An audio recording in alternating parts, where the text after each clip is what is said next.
No, tole so ti nasipi, ki grejo po izključno občinskem travniku. To so pa te vse zagatnice, ki se montirajo v slučaju poplav. Tako nam kostanjeviški župan predstavi prikaz ukrepov, ki so jih pridobili strani izdelovalca in so jih prikazali tudi na javni predstavitvi, ki jo je vodila Direkcija za vode. Predstavljeni načrti pa niso prepričali Kostanjevičanov, do njih imajo precejšnje pomisleke. Seznanjeni smo bili s tem predlogom na predstavitvi. V bistvu že več let čakamo na rešitve. Ljudje me sprašujejo vsak dan, kaj se dela. Videli so, da se nekaj pripravlja, ampak šele tukaj smo bili seznanjeni s tem. Nismo ravno najbolj navdušeni nad tem predlogom in upam, da bojo še aktivnosti v to smer, da bomo boljše rešitve našli. Kostanjevičani smo za protipoplavno zaščito in za ukrepe, ki bodo sanirali problematiko v Kostanjevici na Krki. Smo pa konkretno proti temu predlogu, ker je bil nekako predstavljen vzemite ali popustite in predvsem predstavlja zelo grob poseg v naravno dediščino Kostanjevice na Krki, v katero smo Kostanjevičani ponosni, z njo živimo.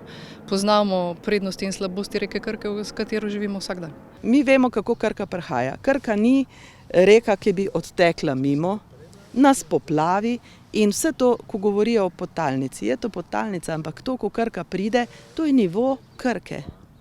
To je nivo Krke, to ni recimo, da bo od nekje pritekla voda izpod, ne.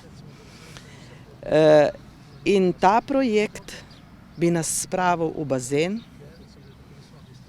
otok bi ostal v bazenu, ki bi naredil še 3-krat več škode, kot je zdaj. Voda bi se pa odtekla drugje, bi pa drugje povzročila poplave. Če bi se redno nanos v strugi Krke čisto odvažal, tako kot se je v zadnjem času, in pa če bi se uredile še malo brežine, ki so tudi zaraščene in tako naprej, bi Krka mirno pretekla čez.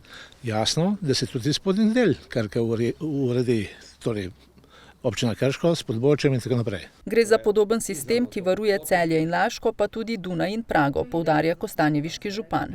Kot še dodaja, nikakor ne gre za betonske, ampak montažne stene, zagatnice. Če se ne uporablja, ni videno v naravi, ni nič. Ko pride do poplav, se to montira in ko poplave zginejo, se to odpelja v skladišče in čaka, kdaj pridejo nove poplave. Lahko jih ne bo nikoli več, lahko bojo jutri, lahko bojo čez 1 leto, to ve pa sam Bog. Zmotil nas je predvsem to, da ta projekt res traja že od leta 2018, da bo potekal čez mesec dni in da mesec in pa pol pred zaključkom projekta se predstavi ena rešitev, ki pa res samo grobo tehnično posega predvsem v ureditev otoka in pa te naravne dediščine s pregradami, nasipi. Kostanjevičane je zmotilo tudi to, da jih niso prej vključili v sam proces iskanja rešitev. Ta projekt predvideva, da je treba vsebinsko zastaviti reševanje bistveno bolj celostno, kar pomeni različna polja urejati sodelovanje z hidroelektrarnami z vidika takrat, kadar prihaja do eventualnih problemov, da se uravnavajo špice in pretoki skozi Savo, da je treba urejevati brežine, da je treba delati na marsičem, preden pride do teh fizičnih pregrad. Niso pa fizične pregrade in nasipi tista posledica, katero bomo reševali najprej, zagotovo ne. Občani zbrani v civilno iniciativo so občini zato predali peticijo, v kateri so zbrali 79 podpisov.